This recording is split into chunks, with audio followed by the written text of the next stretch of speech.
Hey guys, I'm back for part 2 of 30 more neglected 80s movies that deserve more YouTube reactions. Whew, that's a lot to say. Had to take a break after getting through the first 15 titles on my list, so let's recap those really quick and then we'll get on with it.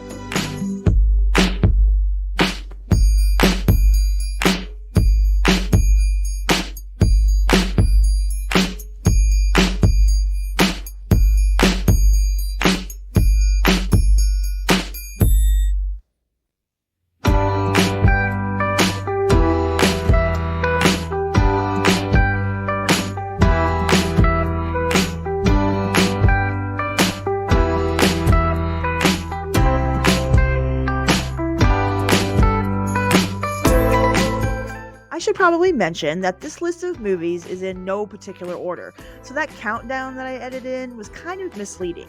Those numbers were just there to help me keep track of everything. Also, I wanted to let you know that a few of the titles on my list are available for free here on YouTube, and there are some that you can rent for just a couple of bucks. I put all those links in the description below. And one more thing, don't forget to check out 80stees.com using my link in the description below to get 30% off of your entire order, or you can enter the code GenXLife at checkout to get that special discount off of all of your favorite 70s, 80s, and 90s pop culture merch. Alright, housekeeping is done. My name is Natalie. This is my so-called Gen X life. Let's finish up this list of 30 neglected 80s movies that deserve more YouTube reactions.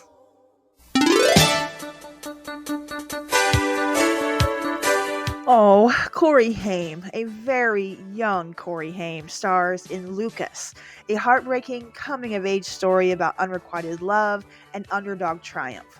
Warning, you will cry. This 1986 gem of a movie follows a brainy, bug-loving 14-year-old outcast played by Haim, who falls for a popular girl named Maggie. It's a classic 80s setup, right? But just as you're bracing for a rom-com cheese fest, Lucas pulls the rug out. It's really about the perils of fitting in, adolescent heartbreak, and tackling high school like it's a contact sport, which, spoiler alert, sometimes it literally is. So why should you watch Lucas? Well, first, the cast. You've got a babyface Charlie Sheen as a surprisingly decent jock, and you got Winona Ryder in her first movie role ever, quietly previewing her career as every Gen Xer's eternal mood. And second, Lucas serves up real emotional stakes. No sugary sitcom resolution here. This movie shows you the gut punch of being a misfit without pandering or pity. So if you're ready to relive the raw, awkward magic of your teenage years, or just curious to see a young Corey Haim reminding us while all his photos were once covering the bedroom walls of every teenage girl in the 80s, then add Lucas to your watch list. Trust me, it's so very worth the feels. Starman is a 1984 sci-fi romance where Jeff Bridges plays an alien who crash lands on Earth and has to hitch a ride with Karen Allen, because who better to guide you through America than Marion Ravenwood herself? Bridges, rocking the ultimate alien road trip vibe, learns what it means to be a human while dodging the government, who apparently think ET wasn't enough. And Karen Allen, well, she's grieving her husband, who, plot twist, the alien looks exactly alike. It's a little awkward, right? Okay, so Jeff Bridges absolutely nails his role in Starman so hard that he scored an Oscar nod.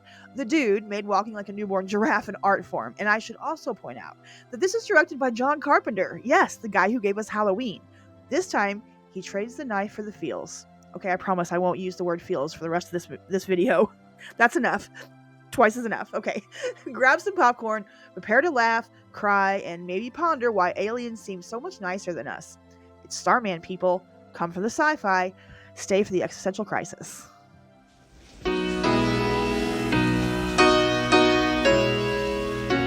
Made to Order is a 1987 fantasy comedy where 80s royalty and brat packer Ali Sheedy gets sentenced to live life as a maid. No, she doesn't get sentenced to jail or community service. It's maid duty.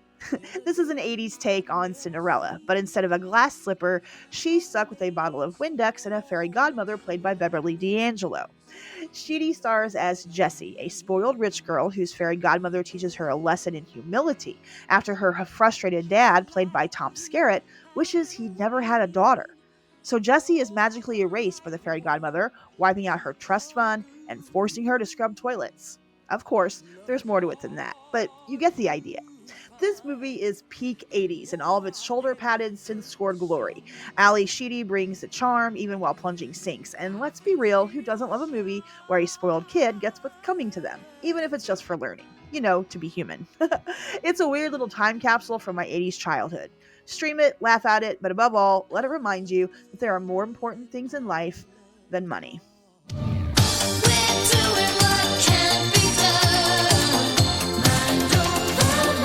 All right, class, welcome to Summer School, the 1987 comedy where Mark Harmon plays a gym teacher forced to teach remedial English to a group of lovable outcasts. It's got some Breakfast Club vibes, but with way less emotional trauma and a lot more sunscreen. Harmon's character, Freddie Shoop, is your classic slacker. Think every cool uncle who still stays rad unironically. He's roped into summer school against his will and has to whip a gang of underachievers into shape, which he does by teaching life lessons through sheer incompetence. And it works because, 80s logic. But here's why you need to watch it. First, it's got that Ferris Bueller level charm, complete with pranks, heartfelt moments, and a dog named Wondermutt. And second, it's a masterclass in 80s ridiculousness. Like, what other movie gives you a chainsaw-wielding horror fan duo and a montage of beach parties? This movie is great. If you don't watch Summer School, do you even care about cinema or fun or Wondermutt? Come on now. You gotta watch it, give it a shot. You just might learn something. But it won't be grammar. I promise you that.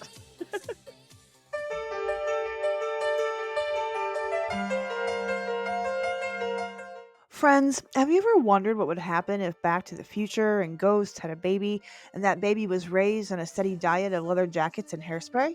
Well, look no further than The Heavenly Kid. This movie is about Bobby, a greaser from the 1960s who dies in a drag race gone wrong and ends up in the celestial waiting room, Heaven's DMV. He's tasked with earning his wings by helping an awkward, bullied teen in the 1980s become cool.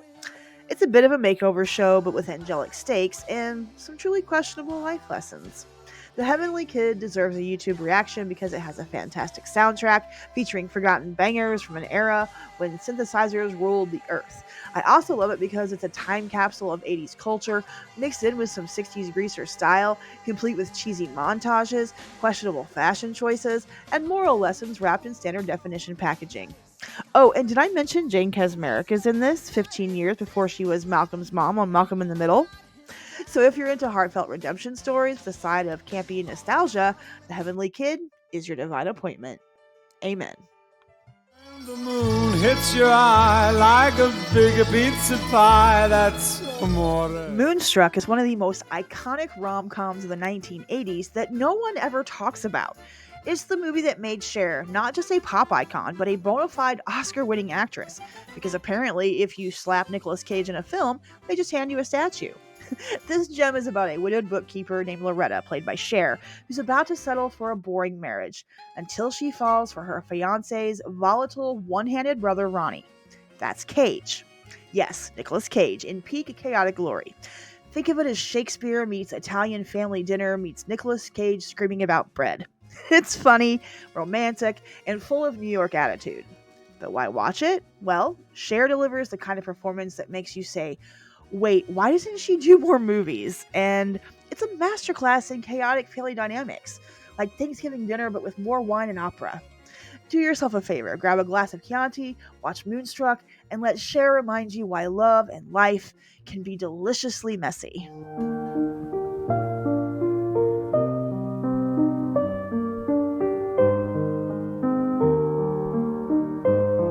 Okay, I will admit the next movie on this list is not light, and you have to be in the right mood to watch it. Because Ordinary People is a searing exploration of grief and family dynamics. But I wanted to talk about it because of the performances and the script's emotional depth. Ordinary People was released in 1980, and this movie swept the Oscars. It got Best Picture, Best Director for Robert Redford, and Best Supporting Actor. It's a drama about a family coping, or more accurately, not coping, with grief after a tragic accident. It's total family disintegration, kind of like Succession, but without all the yachts or the part where everyone's awful. This flick is the cinematic equivalent of We Need to Talk. It dives into topics like guilt, mental health, and why Mary Tyler Moore traded sitcom smiles for icy glares. P.S. She's phenomenal. So why watch Ordinary People? I know it is so hard to watch, but I say you should watch it because this movie is still painfully relatable. Whether you're battling generational trauma or just wondering why your family dinners feel like a hostage negotiation, Ordinary People gets it. Plus, the performances are just chef's kiss. This was Mary Tyler Moore's first dramatic role in a major movie, and it really had people shook. There was also incredible performances from Donald Sutherland, Judd Hirsch, and Timothy Hutton. It was actually Hutton who won the Oscar for that Best Supporting Actor role at the age of just 20, making him the youngest actor ever to take home the prestigious prize. So, grab some tissues and buckle up for a masterclass in emotionally devastating but weirdly comforting. It's like therapy without the copay. Watch it. Your inner brooding teenager will thank you.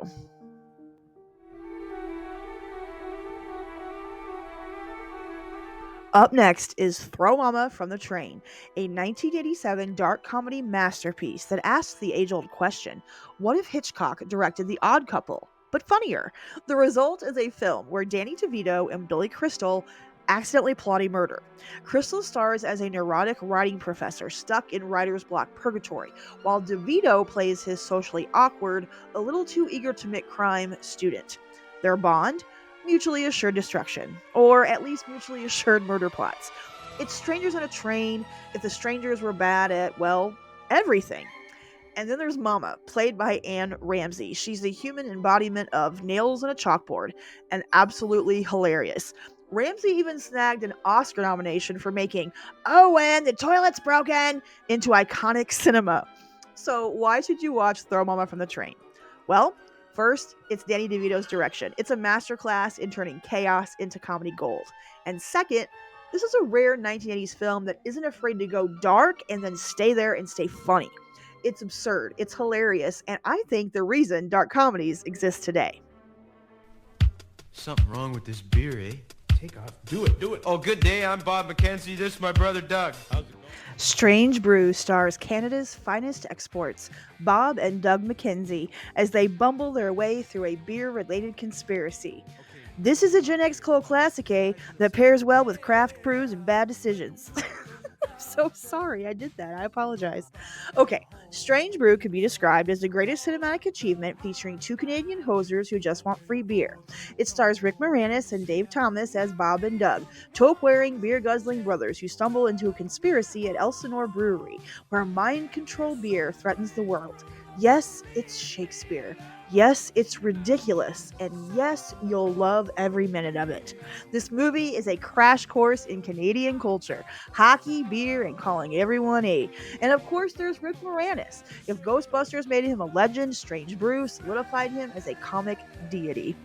The best part of Strange Brew, though, is that it's smarter than it has any right to be. It pokes fun at corporate greed, global politics, and itself. So grab a twofer, find your inner hoser, and enjoy Strange Brew. Because if you don't, Bob and Doug would say, take off, you knob. Galaxy Glue, Galaxy Glue.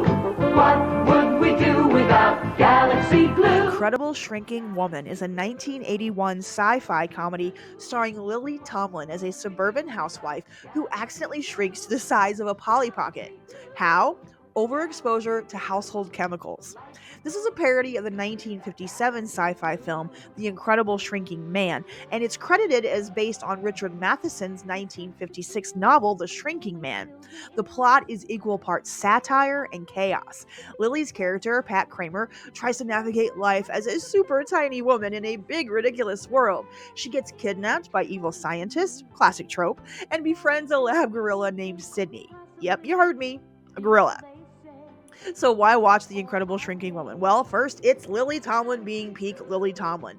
Whip smart, hilarious, and somehow emotionally resonant while clinging to a Barbie Dreamhouse sofa. And then there's Charles Grodin and Ned Beatty. They're also in the cast and absolutely wonderful, playing their part in this sneak attack of social commentary.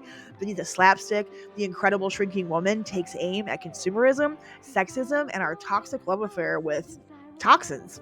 It's absurd, it's campy, and delightfully weird, just like the 80s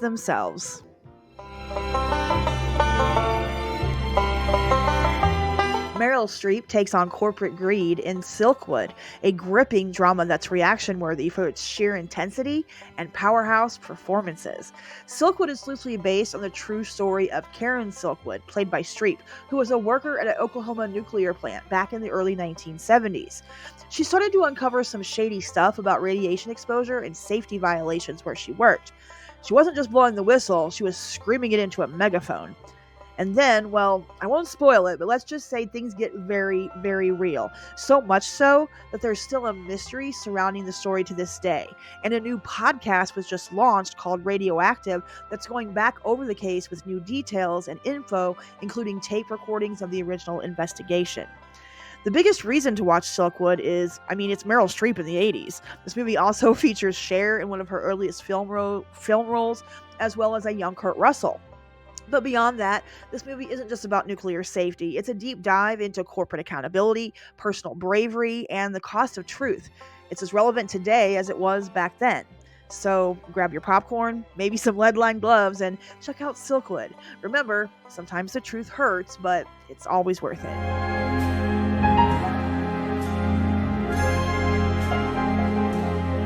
Body Heat is a steamy and brilliant neo-noir thriller from 1981 that'll make you sweat in your air-conditioned living room. Seriously, this movie will make you feel hotter than a summer in the Everglades.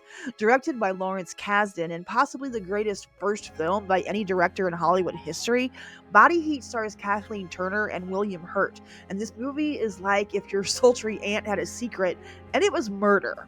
Body Heat follows a bachelor lawyer played by Hurt, who gets caught up in a passionate affair with a married femme fatale. Of course, that's Turner. And things go very south very quickly. The legend surrounding Body Heat is that George Lucas agreed to be a shadow director for the film since it was Kasdan's first directing job, and he promised to be on set every day during filming to make sure things were copacetic. But one day of watching Kasdan was all it took for Lucas to realize that he can handle things just fine by himself. This movie is absolutely flawless for a number of reasons. Kathleen Turner's performance absolutely melts the screen. William Hurt and Richard Crenna at the top of their game. Even the smaller roles from Mickey Rourke and Ted Danson are top-notch. This isn't just a movie, it's an emotional heat wave. Everything about it is so alluring, seductive, and thrilling. If you're into mystery with a side of sweaty palm moments, Body Heat is like a masterclass in suspense and seduction. You don't want to miss it, seriously. They just don't make movies like this anymore.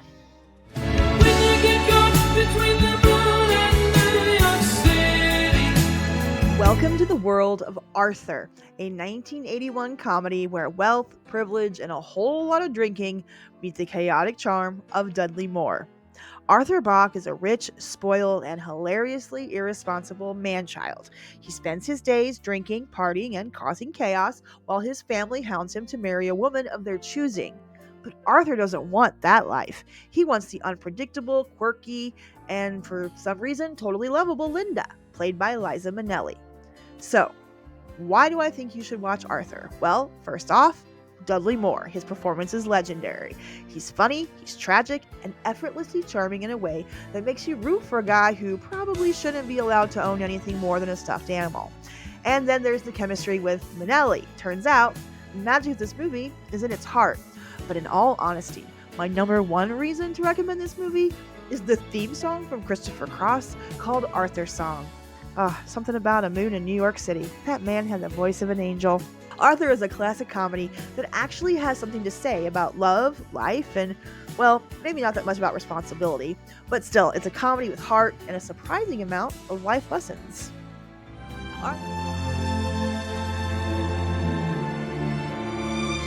Somewhere in Time was introduced to me by my mother back in the 80s, and I thank her so very much for it because it is one of my all-time favorites. I just love it so much, and there are so many reasons why. Somewhere in Time combines time travel, romance, the Grand Hotel on Mackinac Island, and Christopher Reeve in a turtleneck. Swoon. Somewhere in Time is about a playwright, played by Reeve, who becomes obsessed with a portrait of a woman, played by Jane Seymour, and somehow manages to travel back in time to meet her.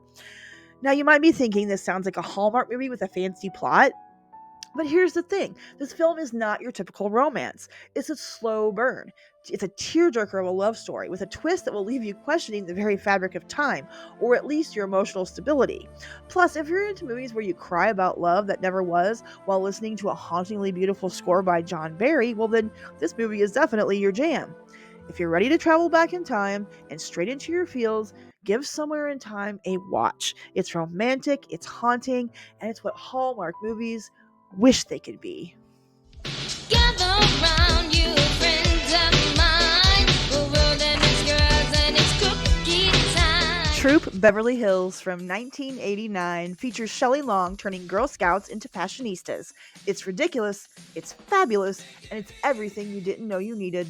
The cinematic masterpiece that is Troop Beverly Hills dares to ask if a group of privileged girls, led by a Beverly Hills socialite, can really earn their Girl Scout badges. The answer is yes, and it's glorious.